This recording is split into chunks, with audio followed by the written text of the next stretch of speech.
In the name of Allah, the most compassionate and most merciful. Dear respected student, Assalamu alaikum. I am conveying my greetings, best wishes. Hope that everyone is fine and healthy along with your families and daily life activities. I am glad to be here once again for presenting the lecture number 22 about the subject of psychology, the topics that we will be discussing about today, that is causes of stress or events that is leading to stress. In the previous class we discussed about the stress, that what is stress, what is the characteristics of stress.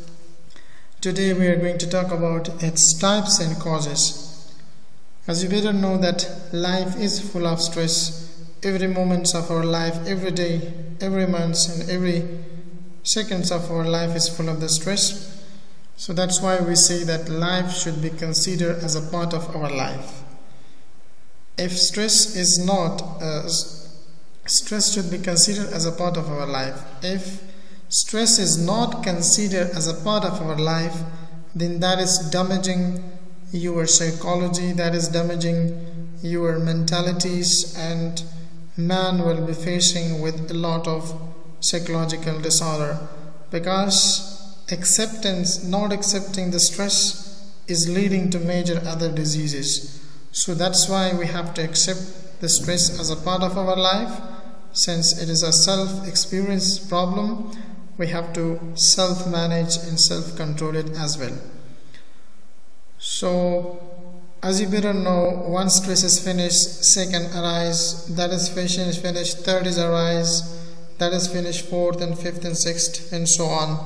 So it continues. It's a lifelong process. It will continue as long as the humans are alive. As a very good statement by one of the psychologists, as he said that if a person doesn't want to have a stress in his life, then one has to end his life. It means that if you don't want to experience stress in your life, then one has to finish his physical life. I mean that leading to suicide.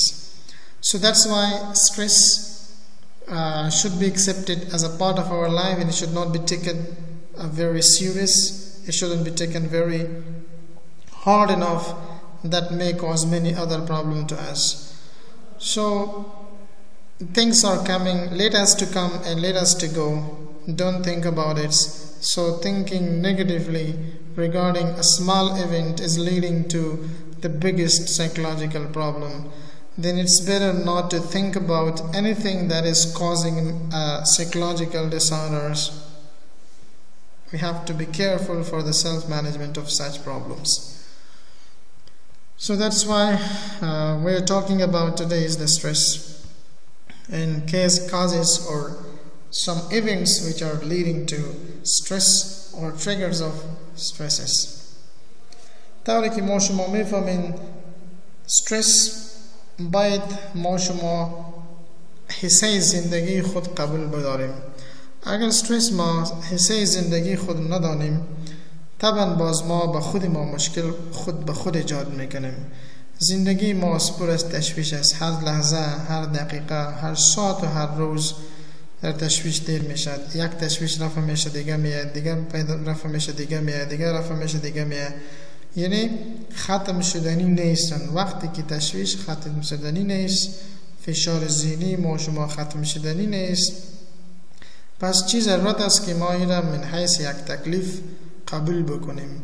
بیاین که ما بگیم که استرس یک از بخش زندگی ما هستند به شکل نرمال. این را ما قبول کنیم که این مسئله میگذره. ما اینقدر جدیت و اینقدر فکر نکنیم، به خاطر که فکر ما با طرف منفی می رود. یک وقت که فکر ما به طرف منفی رفت، باز خدا نخواسته ما نمیتونیم این را کنترل بکنیم، چون اعصاب زیر تحت فشار روزمره کلگی اعصاب ما زیر تحت پوشش اضطراب و انگزایتی و دیپرشن می شود. بالاخره مشکلات زیادی دیگری روانی را ایجاد می کند. به این خاطر ما باید کوشش بکنیم که این چیز را در زندگی خود ما تجربه می کنیم، پس ما خود ما می دانیم این به شکل درست مدیریت هم بکنیم. طبعا هر چیزی که باعث تشویش ما می شود باید ما او را بشناسیم، شناساییش کنیم و بالاخره به خاطر از بین بردن و به خاطر مدیریت کردن اونمو صحنه‌ای که تشویش بر ما میشه تا دست خود ما هستند، باید خود را کنترل بکنیم. بعضی واقعات هستند، بعضی حادثات هستند، بعضی اسباب زیاد وجود دارد در دنیا که باعث تشویش و استرس انسان می شود. اگر ما میگیم که میلیون ها اسباب هستند بازم کم هستند. به این خاطر ما میگیم که وقتی که مشکل بسیار زیاد شد ما خود را باید امرایشان توافق بکنیم، عادی نگاه بکنیم، به خاطر که ختم شدنی نیست. وقتی که یک چیز را ختم شدنی نمی بود بس طبعا شما باید امرایشان توافق بکنین. در دنیا چقدر مشکلاتی هستند، هر لحظه را که شما فکر میکنین، هر جایی که شما میرین، هر جایی که شما کار میکنین، هر چیزی که شما میخورین پر از تشویش و پر از استرس هستند. پس که هستند اسبابشان بسیار زیاد است. به این خاطر ما از مختلف مکانیزم هم استفاده میکنیم تا ما بتونیم استرس را از بین بردن. نمیتونیم ولی کاهش بدیم، کم بکنیم. اسباب استرس زیاد هستند. Causes or event that is leading to stress or triggers of stress. Job stress, personal conflicts, becoming the victim of crimes or natural disaster. آفات طبیعی هستند، تشویش در مورد وظیفه هستند، خصومت های و مخالفت های شخصی هستند برای کس، یا خودی قربانی یک جرم شده باشد که این همه باعث تشویش انسان می شود. Major financial setback است، مشکلات مالی هستند که باعث تشویش انسان می شود، زیادتر که فکر می کند و financial problems است. Death of spouse, lover, death of close friend, marriage, non-adjustment. از یک از نزدیکای شما میموره، پدر، مادر، همسر، هر کسی که شما رو خوش دارین او را میموره، شما در موردشان تشویش میکنین. Divorce or separation، جدایی هستند، طلاق است.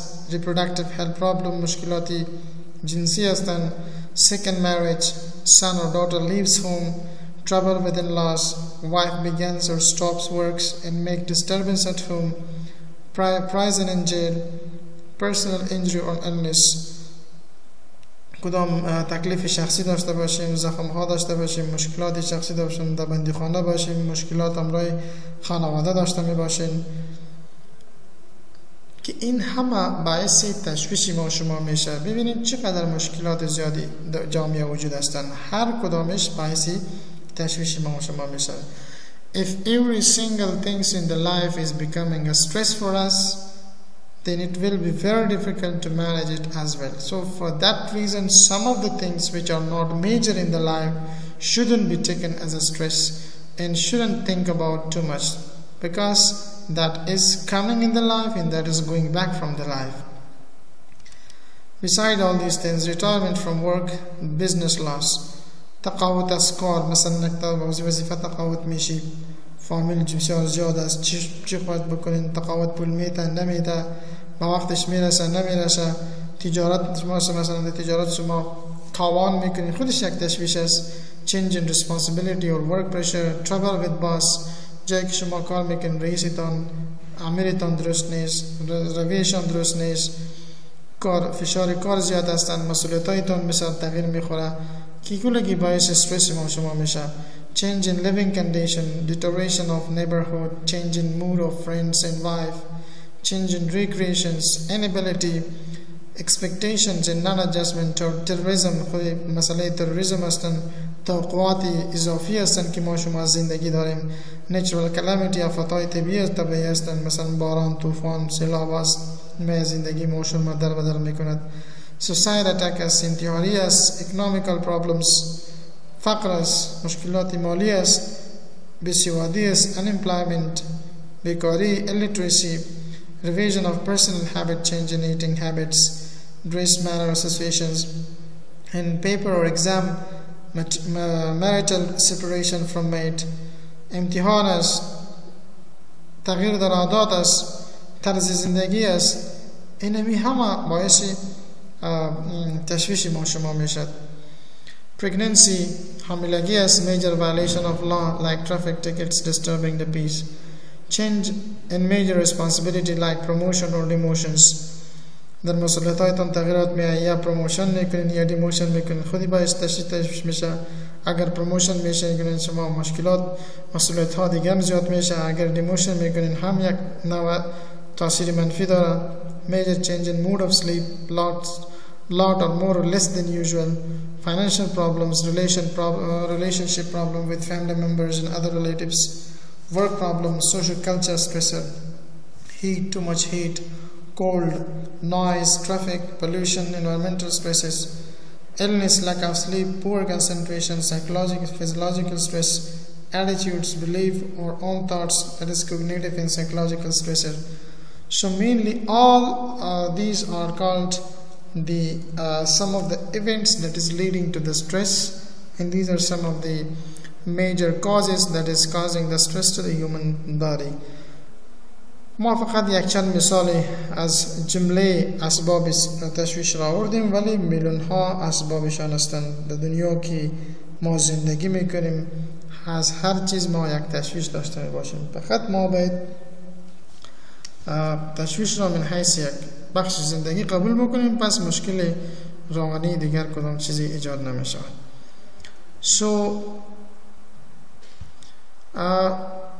There are some irrational belief that is leading to stress. بعضی عقاید و عقیده غیر منطقی ما شما هستند که باعث سبب تشویش ما شما میشه. Demand from self. بعضی مردم از خود تقاضای بسیار زیاد دارد. I should be perfect. انسان همیشه میگه که ما باید مکمل باشیم، هیچ با کسی ضرورت نداشته باشیم، مشکل نداشته باشیم، هیچ با کسی مجبور نشویم. این توقعی است که ما از خود داریم که I should be perfect. وقتی که یک انسان از خود این توقع داشته باشد، باز کوشش میکند که should perfect بکند، امکان نداره که perfect ها. همین تشویش demand from self که اینا ما irrational belief یعنی عقایدی غیر منطقی هستند. demand from others. بعضی اوقات ما از مردم دیگر تقاضای بسیار بلند داریم. وقتی که ما میخوایم چه قسم که ما هستیم باید دیگرها هم باشه، هیچ امکان ندارد. others should behave as I want them to behave. طوری که ما برخورد میکنیم دیگرها باید هم به شکل ما برخورد بکند، هیچ امکانی را ندارد. پس این باعث این میشود که ما توقعات از دیگرها داشته باشیم که هیچ وقت نمیتونیم ما این هدف را به دست بیاریم. این باعث یک استرس میشود. demand from the world. حقا ما تقاضا از جهان داریم، از دنیا. میگیم که همه شرایطی در جهان که هستن مطابق و در طرف و در خوشی ما باشد. مثلا چیزی که ما میخوایم اون قسم باید دنیا باشد، هیچ امکانی را ندارد که باعث این میشود انسان به حالت موت میره و تشویش. all the condition in the world should be in my favor. It's impossible. So this is the irrational belief. Demand from self, demand from other, demand from the word, it all becomes a major causes which is leading to stress.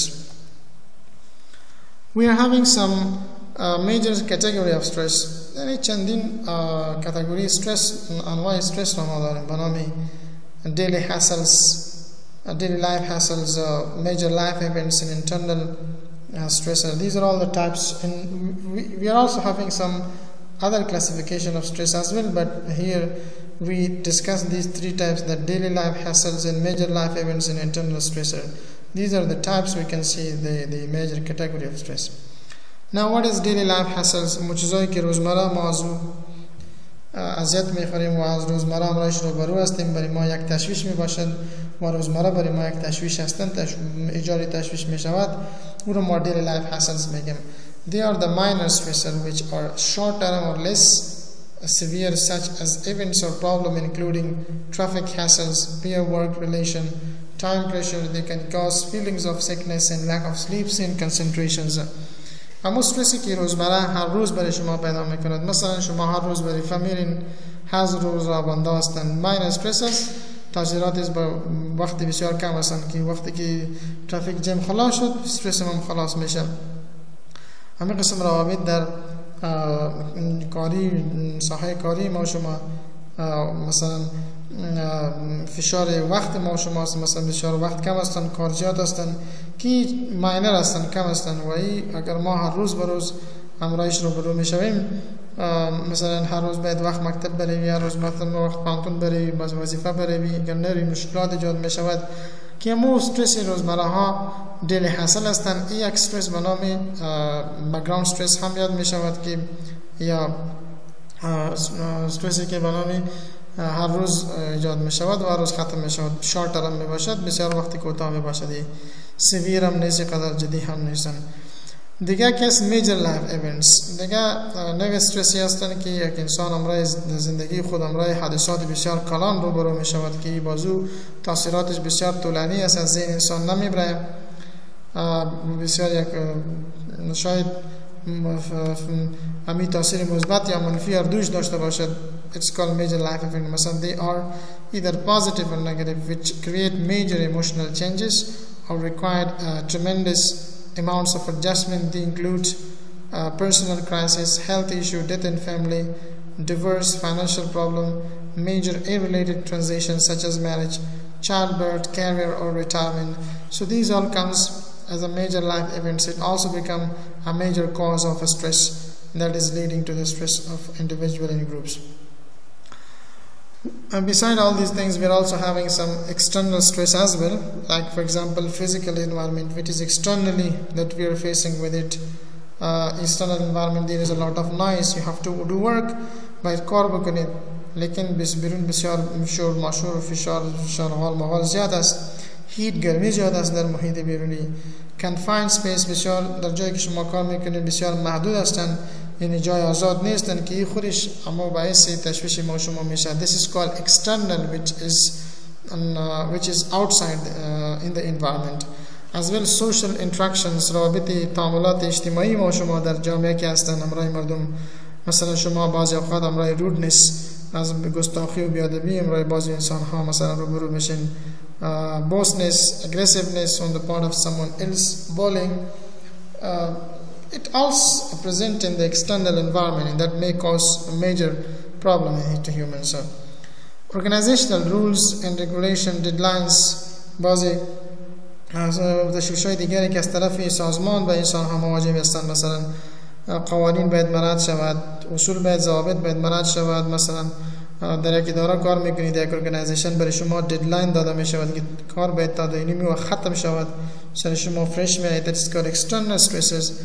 Major life events, like for example ما گفتیم که major life events حادثات بزرگ در زندگی شاید مثبت باشه منفی باشه. مثلا مثبت پروموشن، شما ارتقا میکنین، ظرفیتتان بالا میره، ترفیع میکنین، مسئولیت هم عمرشون زیاد میشه. loss of job negative هستن، وظیفه از دست میدین. death birth خودگی مرگ از birth. marital status and marital status changes عروسی میکنین، change میشین، امرای آسیب تشویش‌های دیگر زیاد پیدا میشود. and daily hassles, like for example commuting, losing someone, something, car travel, commuting, misplaced keys and mechanical breakdowns. These are all called major life event which comes in the external stresses. While beside this ما تشویش داخلی هم داریم که انسان از داخل خود، از داخل بدن خود امرایش مواجه می شود که در داخل انسان هستند، یک از بیرون محیط نیستند، که او را ما لایف استایل چایسز میگیم. مثلا طرز زندگی ما شما که هستند، چه قسم ما باید طرز زندگی داشته باشیم. caffeine, overload schedule, not enough sleep, overload schedules، مثلا بسیار کار سر ما زیاد است، خواب درست نداریم، از کافین زیاد استفاده میکنیم. negative self talk، امرای خود گپ میزنیم. pessimistic، بسیار فکر بدبینی داریم. thinking self critical، over analytical، بسیار تجزیه و تحلیل زیاد میکنیم. self criticism، خود را بسیار زیر انتقاد میاریم. so it all comes under internal stresses. mind traps، unrealistic expectations، توقعاتی که غیر حقیقی صورت ما در ذهن ما میاریم. exaggerating، مبالغه میکنیم. rigid thinkings، taking things personally، یک چیز را ما مخصوص میگیریم، شخصا میگیریم. یعنی یک کس یک گپ میزنه، بازو ما به خود راجع میکنیم، شخص به خود مراجعه میکنیم. personality traits، یعنی خصوصیت شخصیت انسان هستند. perfectionist, insan mega hamisha mukammal astin, workaholics. So these are all those internal stresses that a person may be facing with it, and that may become a major cause for the persons. While there are stress and stress-related disease are also there, stress-related illness, تشویش مرضای دیگری زیاد ارتباط دارد که باعث ایجاد این میشود که انسان حتی مشکلات روانی بسیار عمیق و جدی پیدا بکند. Stress is not the same as ill health, but has been related to such illness as cardiovascular disease, immune system disease, asthma, diabetes, digestive disorder, ulcers, skin disorder, headaches and migraine, premenstrual syndrome, depression. 80% of all modern diseases due to stress.